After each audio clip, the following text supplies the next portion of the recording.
Have we just witnessed the luckiest player in the history of the European Poker Tour, Mikhailo Ostash? Just like a yo-yo, every time he was down, he bounced right back up. But will it be enough to see him eventually crowned champion in Malta? Elsewhere, Tom-Axel Badel has given us so many entertaining hands over the duration of this main event, but his run finally came to an end in 5th place. I do think the time is right. There it is, Jamie. Commits a stack. All in. Oh no. It's 10 big blinds, Jamie, and I do think that threes... I believe you want the small stack in so you can steal from them. Oh, do you hear that? Tom's saying, I know you want to keep the small stack in so that you can keep stealing from the other guys. And there is obviously some idea of that Ostash likes having a short stack at the table so that he can abuse the other stacks. But I have to show. Yeah. No. Not often you get threes in, all in pre, and you're up against twos. It's a lovely feeling. And you just absolutely crush it. It's a disastrous feeling for Tom-Axel Badel, who's given us so much in terms of entertainment over the last 3 or 4 days on the broadcast. Can't help but root for a deuce at some point in the 5 cards we're about to see. This is also Spraggy v Chat, all in pre. This is Spraggy versus Chat, all in pre in the draft. And Chat might be about to lose one of their players. It's a long road back from Tom-Axel Badel. Threes with a set. He does have the backdoor straight draw opportunities. He doesn't anymore. I was sure you wanted me in so you can steal from them. Very entertaining watch. Oh, great jacket as well. He's non-stop. He's non-stop with it. What a man, what a man, what a mighty fine man. Tom-Axel Badel gave us an absolute treat. It was Aliaksei Boika who last won the EPT when it was in Malta in 2016. He was looking to go back-to-back, but he gets undone by a dangerous flop. Here we go. This was a bad time for Ben to get a muffin because we're going to see some stuff kicking off here. It's kings against set. What the devil is happening here? Boika has raised under the gun. Ostash has just defended. The flop has gone check, check. Wow. Nice check from Boika, huh? Under-repping his hand, and Ostash now into the big size. Firing. And this is a spot we speak about a lot, Jamie, of really interesting sizing choice, right? Because we speak a lot about checking back these boards, Boika signaling maybe that he has a lot of ace high and a lot of king high. So actually, Ostash, it could be a spot where he can value bet really thinly. He might even fancy his chances of betting a 5 or an 8, of course. So maybe I think, not sizing. And that's what I mean. So he'd want to value bet very thinly, but if he wants to value bet a 5 or an 8, he has to go small. So here he's immediately gone into bigger bet. He's gone into pot, which is going to be a narrower subset of hands, more nutted hands, you know, like strong 9s, sure, but a lot of 2 pairs of sets are going to go into this big bet. And I just think once he goes into this big size on the turn, he gets a safe run out. It's certainly a spot where he could play an all-in size here, right? He could say, I've got 2 pair or better. Yep. It's on you to try and bluff catch an appropriate range versus that. So once he moves himself into these ideas of having a more polar range on the turn, I think we'll see him continue that at the river. I would love to see a shove. I think it's pretty reasonable to shove. I think we're going to see at least pot. I agree. Once it goes check, check, check, and then Boika calls the pot turn, the amount of stuff that he sent it. He's all in. And now Boika is just in a world of pain. Because we know that Ostash is capable of doing this with nothing. Yep, he's called. He's snapped it off. He has to call it off. If he checks back the kings, he feels obliged to bluff catch. And what an incredible moment here. Boika will not be going back-to-back. He will not defend his EPT Malta crown. He's unbelievable. How about this? Kalonge. He's gonna get called. Jamie spoke about these suited kings, the high-low, the suited kings being good options to reshove. Obviously, Brzezinski is going to be opening the button egregiously wide. But somehow, Brzezinski finds the pocket 10s. King 5 suited with the reshove. It's a perfect hand to rejam. But for Brzezinski, he's got a perfect hand to call with. 4th in Barcelona for Brzezinski. He may be about to find himself heads up. It's an ace 8 deuce. No spades in the front door or the back door for Kalonge. 2 more opportunities. We can see in the top left, all 3 kings are live. They're in there somewhere. A little bit of added but removed sweat. He picks up the wheel draw, but the heart working for Brzezinski means the king of hearts is no good. 1 card to come for the Spanish player. It's not going to help him. The 10s hold up. And excitement grows on the rail, Jamie Walden. Good luck, mate. And that leaves just two players, heads up between Tomasz Brzezinski and Mikhailo Ostash. And whilst they did make a deal with both players taking home 600 and 3,000 euro, they're still playing for 28k and of course are trying to get their hands on that EPT trophy. As we teased at the top of this video, what you're about to witness is Mikhailo Ostash proving he's got more lives than Wile E. Coyote. He's more durable than a Nokia 3310 on a building site. He simply refused to die. But will it be enough? Brzezinski with pocket tens. This is a raise we've seen him make a few times before, 550. He did it previously with 6-3 offsuit. And there's an all-in. It's going to get snapped off. And we find ourselves flipping. It's King Jack for Ostash. He's going to need to improve against Brzezinski's tens. He's 5 cards away from history. Here comes the first 3. It's a king in the window for Ostash. Another king on the turn. Failing a 10. We will continue heads up. It's a 4. Ostash finds the double. Game on in Malta. We've got an all-in here. And I'll tell you what. We're going to see a call. Brzezinski, the favorite to lift this EPT title. Ostash at risk. Needs some help from the deck. That's a bad start for Brzezinski.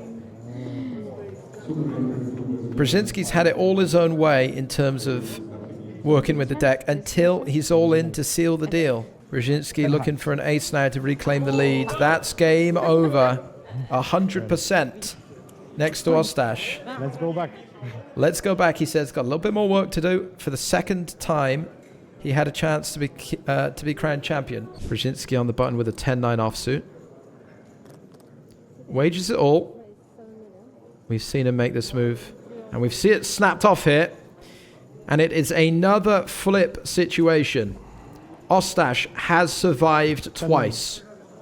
King Jack besting the pocket tens. Queen 10 besting the ace high of Brzezinski. And this time, Ostash will need to go 3 for 3. Here's the player from Poland about to make history. Winning the EPT trophy. Having finished 4th at the EPT prior, it's Queen Deuce 3 at the moment. Ostash holding. And the route back into this tournament for Ostash begins to open. The route becomes clear. Just 2 cards. And he's got a fighting chance.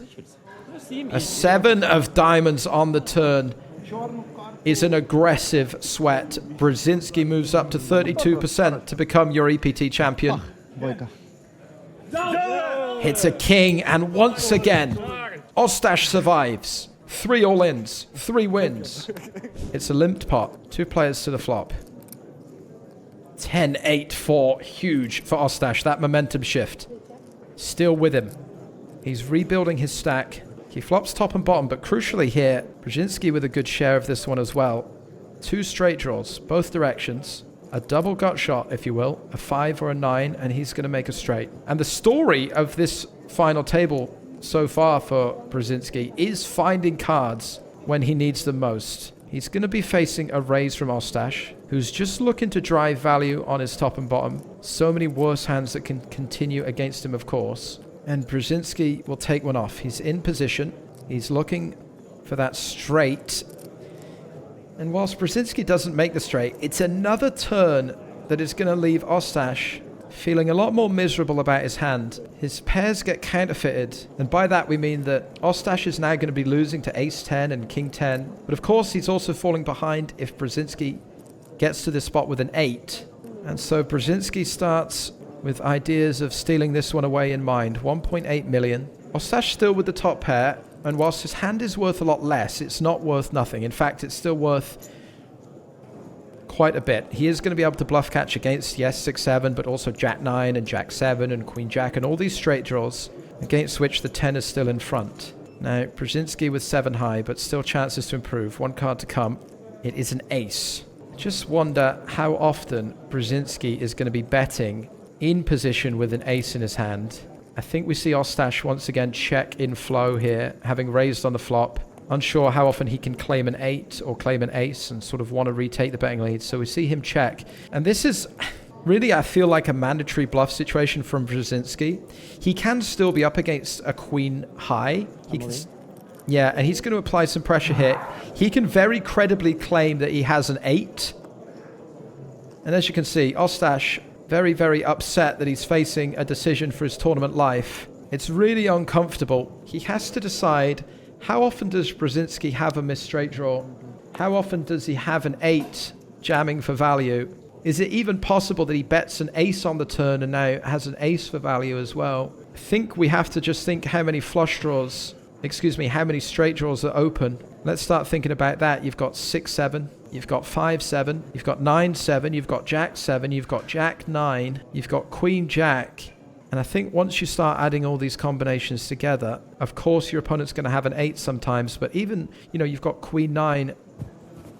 There's so many different ways that these missed straights can be bluffing.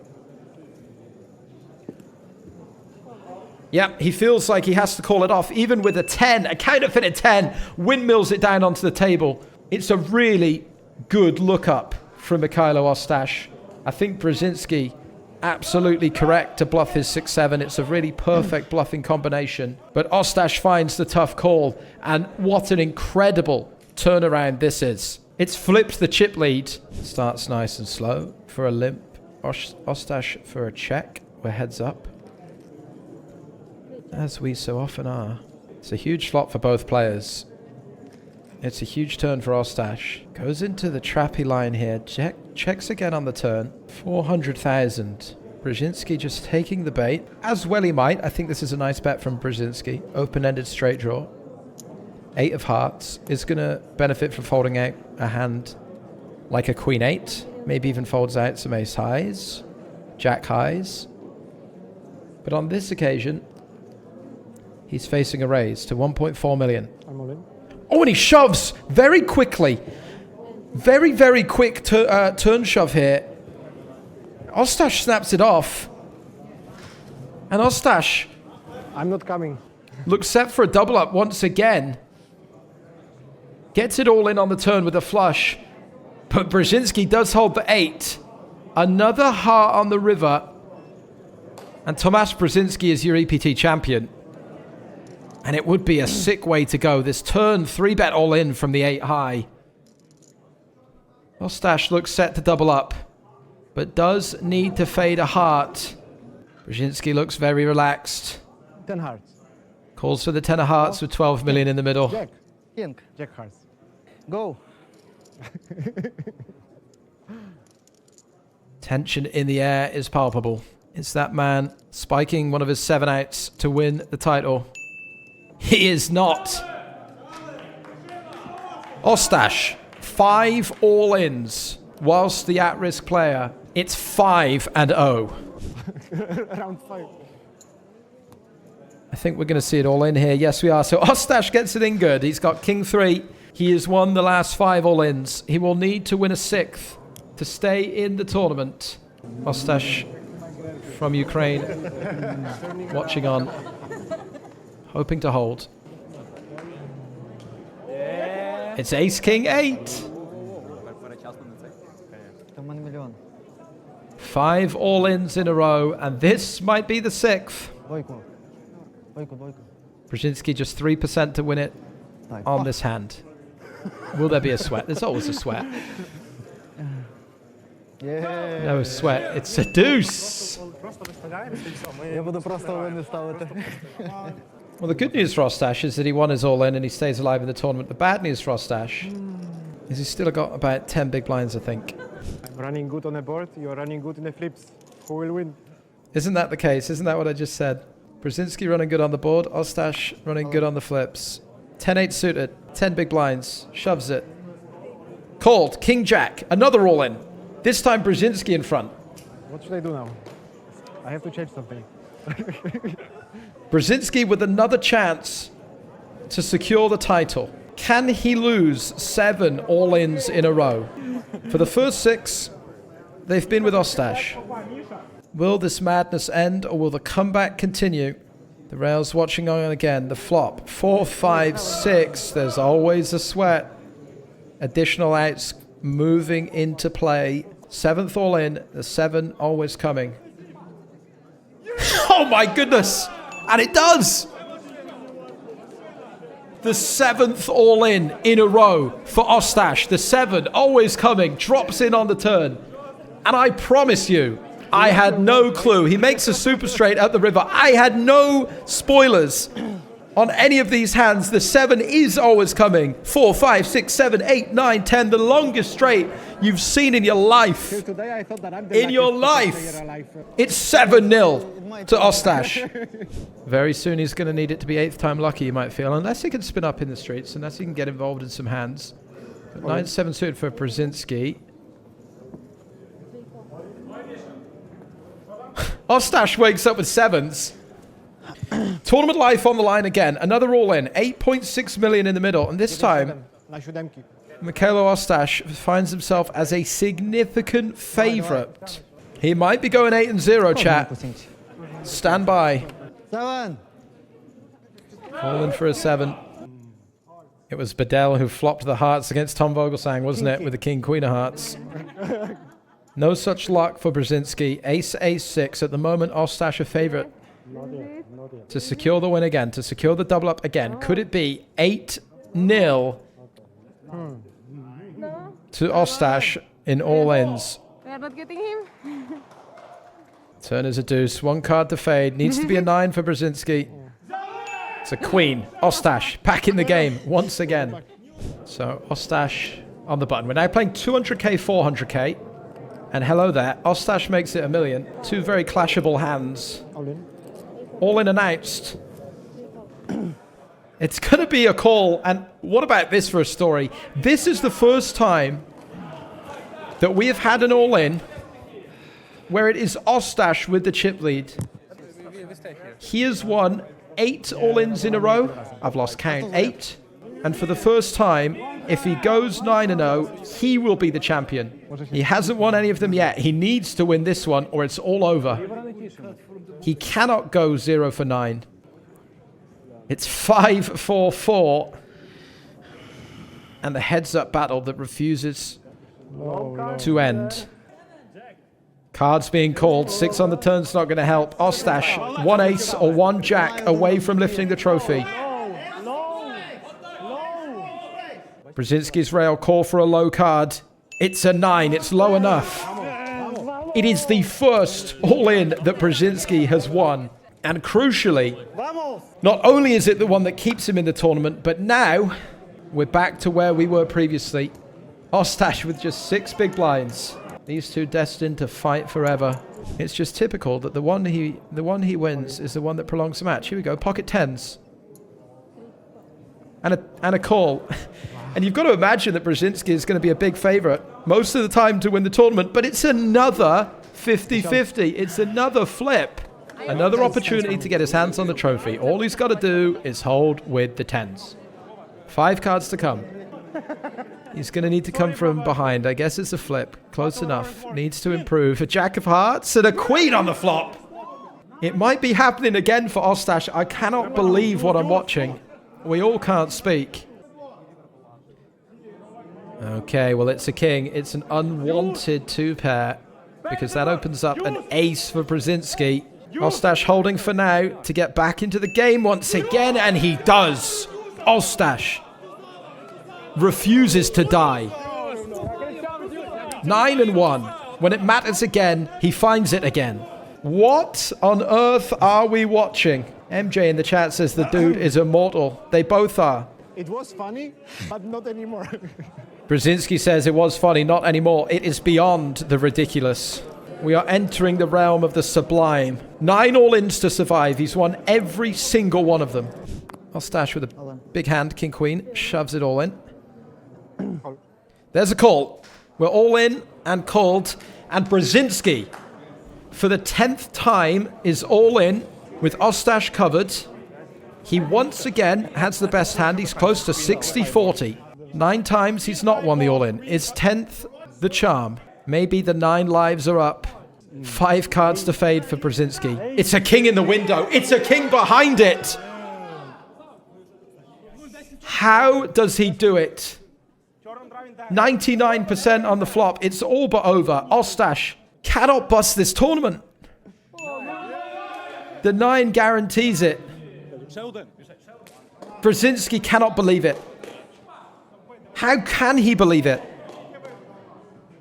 How can this be happening? 10 times all in to win an EPT main event, and he's 0-10 now. If he goes on to lose this, what are we witnessing? It is so sick. It's one of the sickest heads up that I've sat through. Ace Jack. It's my big blind, yeah? All in. All in. It's all in. Ostash reshoves ace 10. Brzezinski's going to call. Brzezinski miles ahead this time. This for the majority of chips in play, but crucially, if Brzezinski holds, he will not win just yet, but it will leave Ostash with 650k. Surely now, Tomasz Brzezinski is in a position to hold. 26 million chips in the middle. It's all come down to this. Is there any way that Ostash can pull a 10 out of this deck? 6-4-4 brings in some chop possibilities, but just those 3 outs working to finish this tournament. Ostash in search of a 10. It's a 3, a 6 or a 3 to chop it.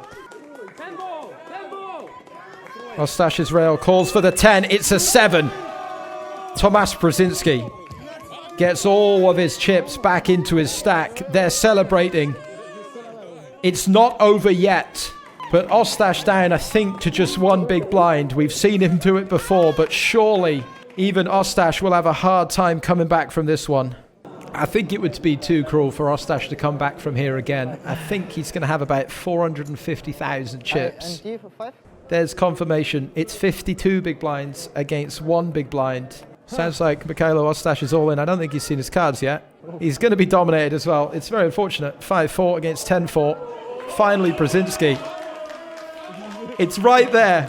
Chat, it's right there. Surely. End this madness. All we have to do is hold 10-4 against 5-4, and Brzezinski is your champion. He has stood on the precipice for 3 hours, 4 hours in this heads-up match. Give it a sweat. Go on. We'll deuce and a 3. We'll deuce and a 3 in Summit. Let's have a little sweat. It would be only fitting. Let's go home, they said. I think both parties are ready for this one to be over. This for 28,000 euro and the all-important title. Brzezinski, 10 in the window. Stranger things have happened. But Ostash in search of chops or running 5s. There are turns that can seal it. And that is one of them. Ostash drawing dead the 4. No salvation. Finally, Brzezinski gets it over the line. His rail have been holding off on those celebrations for hours on end. But finally, Tomasz Brzezinski from Poland is your EPT Malta champion. And there you have it. All 9 lives and more you have to feel used up. And eventually, Mikhailo Ostash runs out of steam. Your winner, Tomasz Brzezinski. I hope you've enjoyed these recaps. I hope you enjoyed the live streams. If you have, do me a favor, drop a like. Make sure you're subscribed. And hopefully, we'll see you for more EPT soon.